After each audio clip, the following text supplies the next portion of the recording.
भावी शिक्षक शिक्षार्थियों का यूनिक प्रज्ञान यूट्यूब परिवार में मैं प्रज्ञान सर स्वागत करता हूं। साथियों, हम लोग अध्ययन कर रहे हैं हिंदी साहित्य के इतिहास का। और इतिहास के अध्ययन श्रृंखला में हम लोग इतिहास के प्रमुख ग्रंथ व ग्रंथकारों पर चर्चा कर रहे थे, जिसमें हम लोग गारसा दत्ताशी और जॉर्ज ग्रियर्सन, मिश्र बंधु, विनोद, भाषा शुक्ल, महेश शुक्ल का जो है भाषा काव्य संग्रह आदि ऐतिहासिक ग्रंथों पर चर्चा की थी। अब आज की इस पाठचर्या में हम लोग हिंदी साहित्य के इतिहास पर चर्चा करेंगे, जो कि आचार्य शुक्ल जी द्वारा लिखा गया है। तो आचार्य शुक्ल के हिंदी साहित्य इतिहास के संदर्भ में पाठचर्या को आज प्रारंभ करें। इससे पूर्व अगर वीडियो को पहली बार देख रहे हैं तो चैनल पर नए हैं तो कृपया चैनल को सब्सक्राइब, वीडियो को लाइक और शेयर करना बिल्कुल न भूलें। तो साथियों, प्रारंभ करते हैं आज की इस पाठचर्या को और पढ़ते हैं आज की पाठचर्या में हिंदी साहित्य का इतिहास।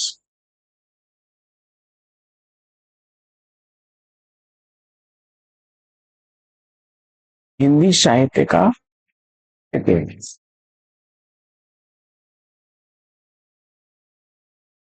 हिंदी साहित्य का इतिहास, यह इतिहास ग्रंथ लिखा गया है आचार्य रामचंद्र शुक्ल द्वारा। आचार्य रामचंद्र शुक्ल जी द्वारा।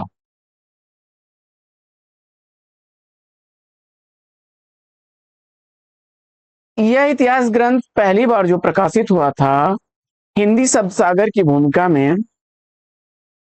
हिंदी शब्द सागर की भूमिका में।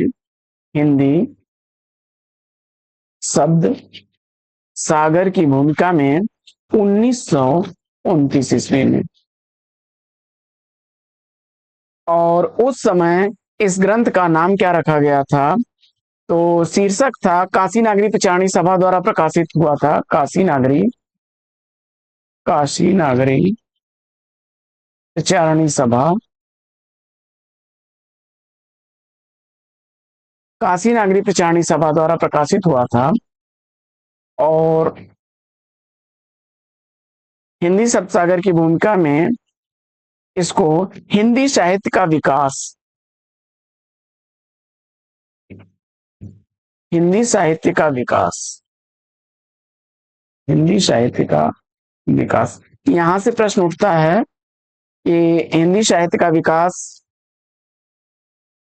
नाम से 1929 ईस्वी में आचार्य शुक्ल जी द्वारा लिखा गया पहला इतिहास ग्रंथ प्रकाशित हुआ था।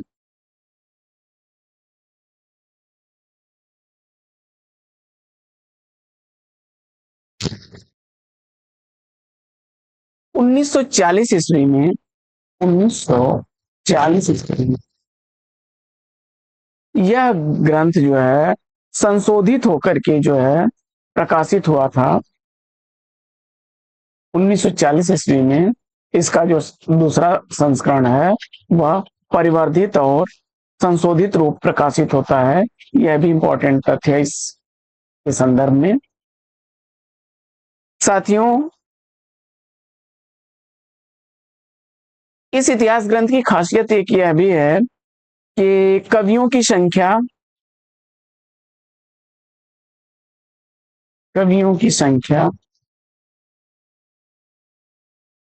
जीवन चरित्र की अपेक्षा जीवन चरित्र की अपेक्षा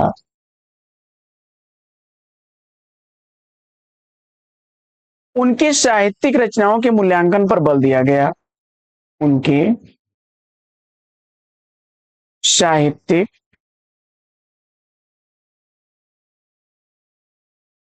रचनाओं के मूल्यांकन पर बल दिया गया।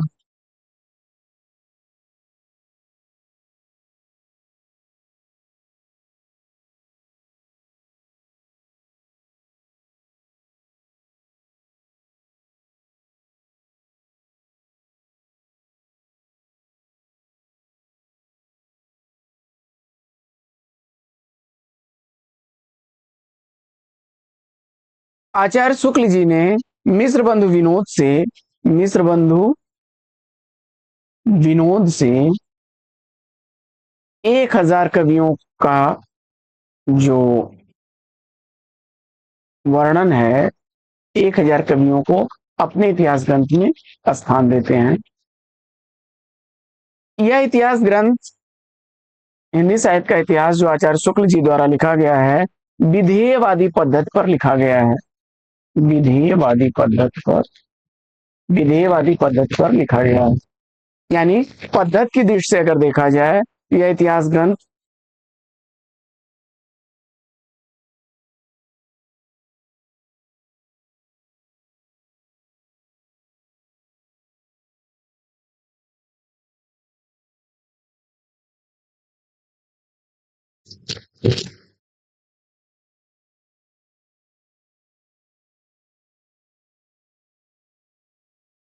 विधेयवादी पद्धति पर लिखा गया इतिहास ग्रंथ है।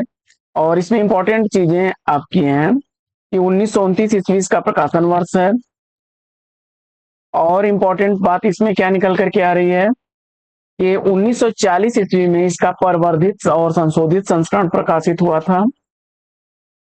इसमें 1000 कवियों को मिस्र बंधु विनोद से लिया गया। मिस्र बंधु विनोद से लिया गया। और हिंदी साहित्य इतिहास का और इंपॉर्टेंट बात यह है, हिंदी साहित्य इतिहास में सबसे प्रामाणिक वैज्ञानिक, सुव्यवस्थित,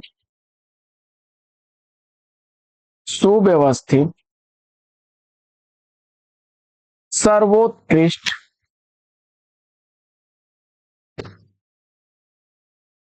आलोचनात्मक इतिहास ग्रंथ जो है वो हिंदी साहित्य का इतिहास आचार्य शुक्ल जी द्वारा लिखा गया है। शुक्ल जी के इतिहास ग्रंथ में युगीन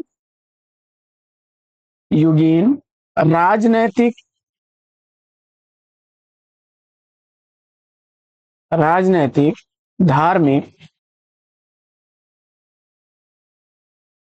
सामाजिक,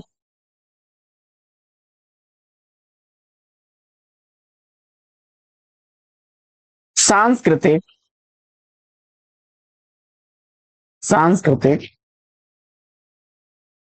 परिस्थितियों में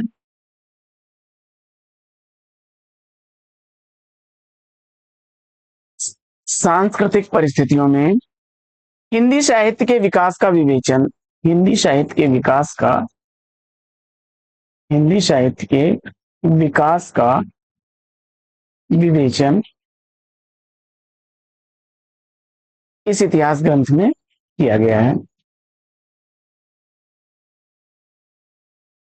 आचार्य शुक्ल जी ने 3 इतिहास ग्रंथों को कविवृत्त संग्रह की संज्ञा दी है, जिसमें शिव सिंह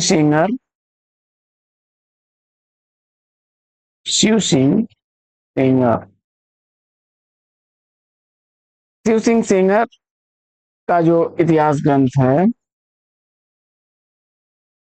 शिव सिंह सरोज, उसे वृत्त संग्रह कहा है उन्होंने, वृत्त संग्रह। ग्रियर्सन का इतिहास ग्रंथ है, उसे बड़ा कवि वृत्त संग्रह कहा है, बड़ा कवि वृत्त संग्रह।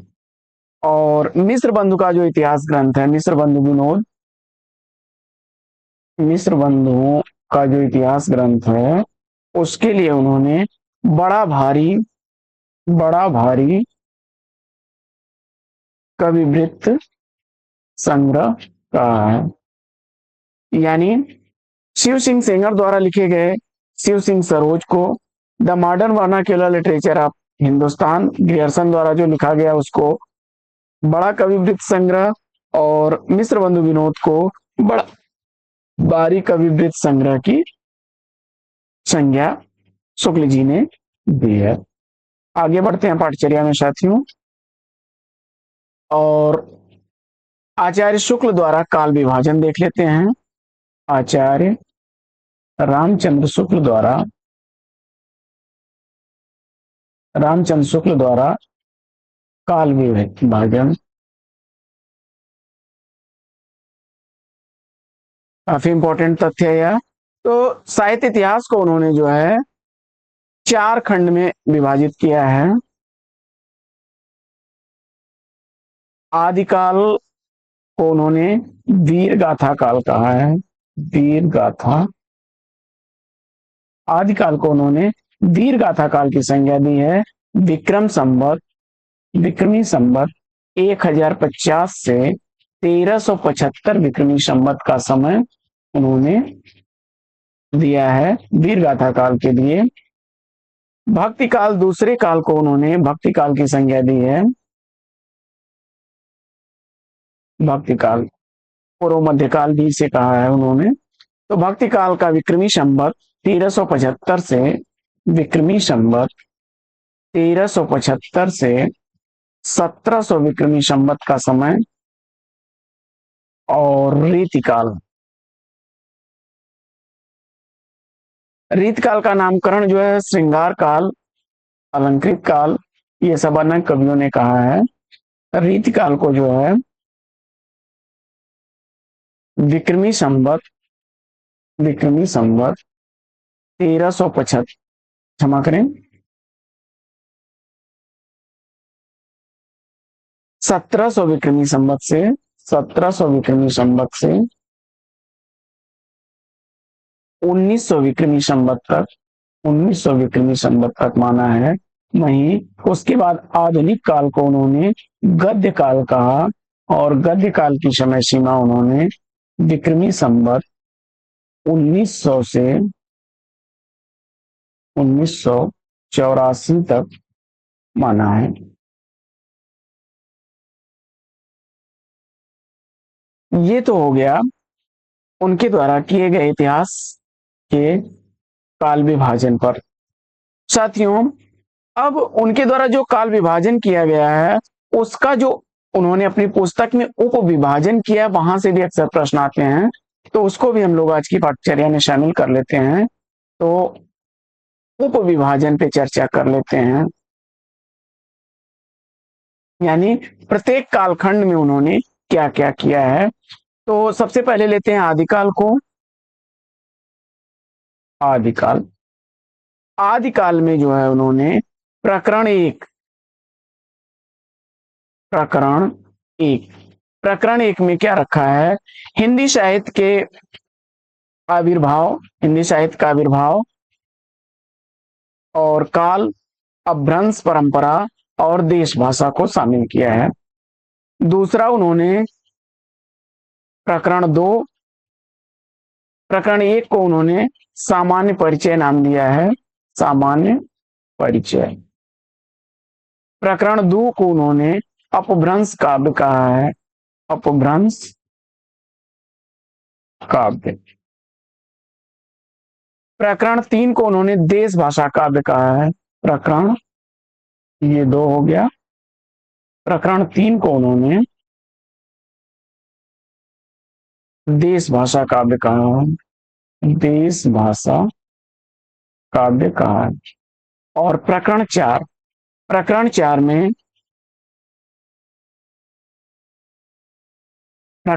में उन्होंने फुटकल रचनाओं को रखा है।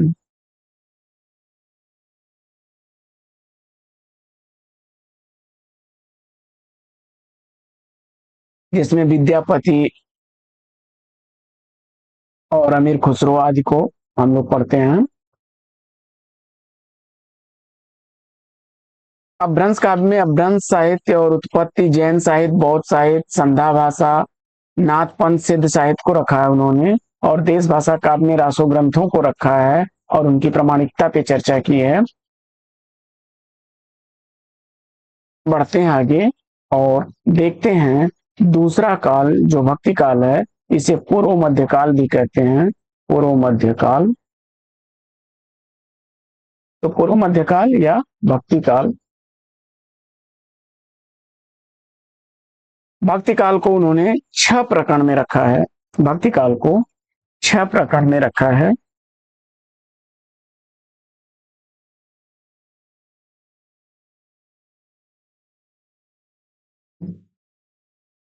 प्रकरण एक उनका जो है, प्रकरण एक, प्रकरण एक जो है, इसमें सामान्य परिचय है भक्ति काल का, सामान्य परिचय। प्रकरण दो जो है, निर्गुण धारा, निर्गुण धारा या ज्ञानाश्रयी धारा, ज्ञानाश्रयी। प्रकरण तीन में उन्होंने निर्गुण धारा का ही प्रेम मार्गी या सूफी, प्रेम मार्गी, प्रेम मार्गी या सूफी, ये भी निर्गुण धारा के अंतर्गत है, सूफी शाखा। और चौथा प्रकरण जो है, यह सगुण काव्य धारा का है, सगुण काव्य धारा। सगुण काव्य धारा में राम भक्ति शाखा, राम भक्ति शाखा, और सगुण काव्य धारा ही पांचवा है, जिसमें कृष्ण भक्ति शाखा, कृष्ण भक्ति शाखा। और छठवां प्रकरण जो है, इसमें भक्ति काल की फुटकल रचनाएं रखी है उन्होंने, भक्ति काल की फुटकल रचनाएं।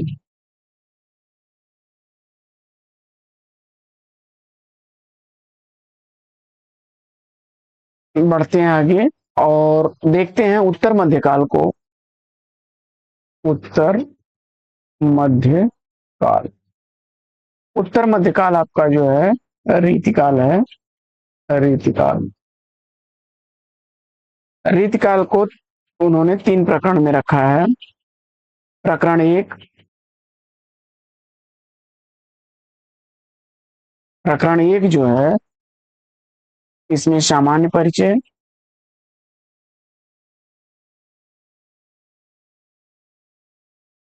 प्रकरण दो जो है, इसमें रीति ग्रंथ और कवि, रीति ग्रंथकार, कवि। और प्रकरण तीन में रीति काल के अन्य कवि, रीति काल के अन्य कवि। आगे बढ़ते हैं और इसके बाद जो आधुनिक काल है, आधुनिक काल, आधुनिक काल में प्रकरण एक जो है, प्रकरण एक सामान्य परिचय,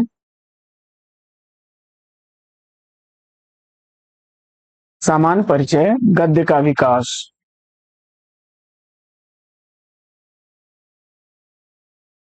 प्रकरण दो में गद्य साहित्य का आविर्भाव, गद्य साहित्य का आविर्भाव।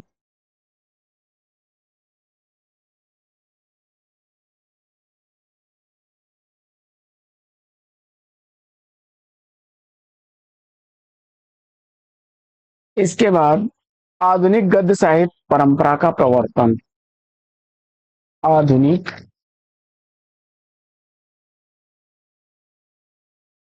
गद्य साहित्य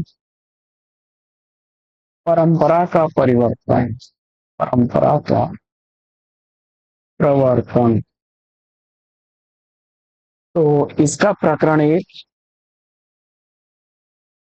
प्रकरण एक में गद्य का प्रवर्तन सामान्य परिचय, गद्य का प्रवर्तन सामान्य परिचय।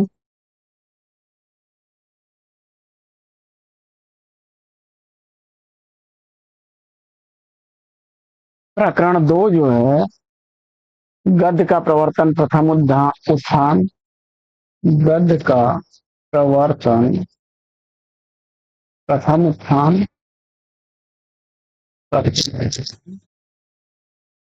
फिर प्रकरण तीन में गद्य का प्रवर्तन द्वितीय उत्थान।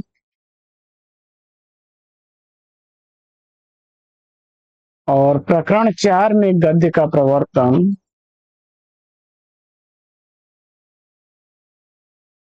गद्य साहित्य का प्रसार, गद्य साहित्य का प्रचार,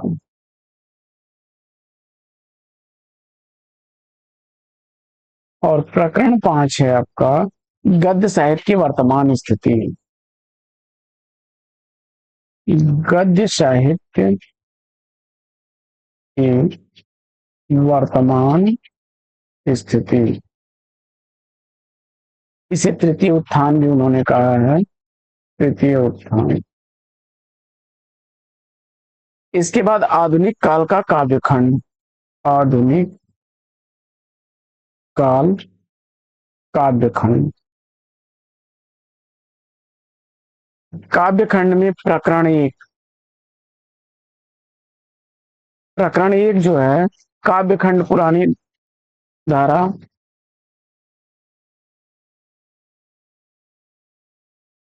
पुरानी धारा। प्रकरण 2 में नई धारा, प्रथम उत्थान। काव्यखंड नई धारा, प्रथम उत्थान।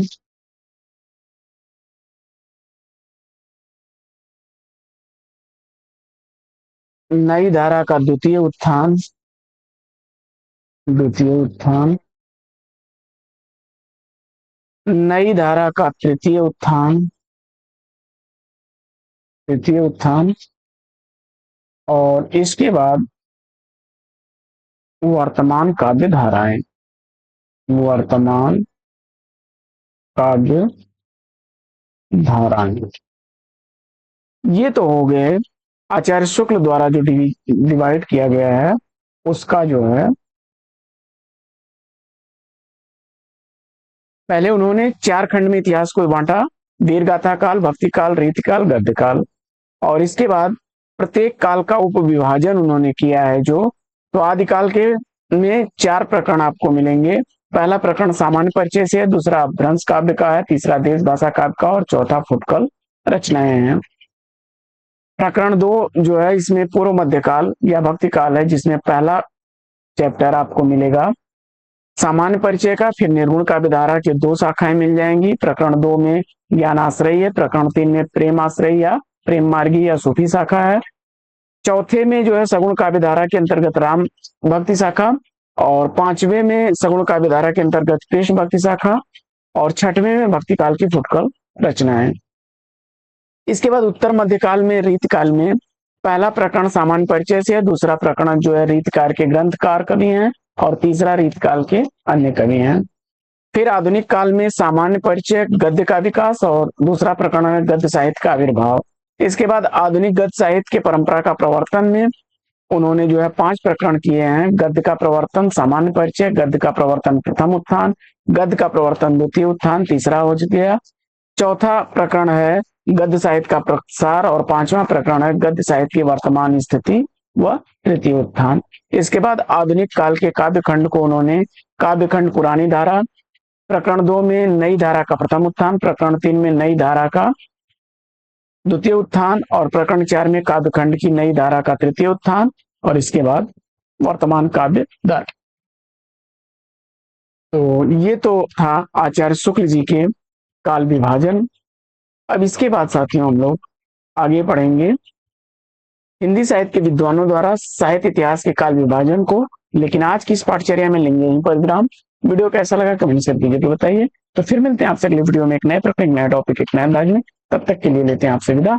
आपका जीवन मंगलमय हो, बेस्ट विशेष, बेस्ट ऑफ लक। जय हिंद।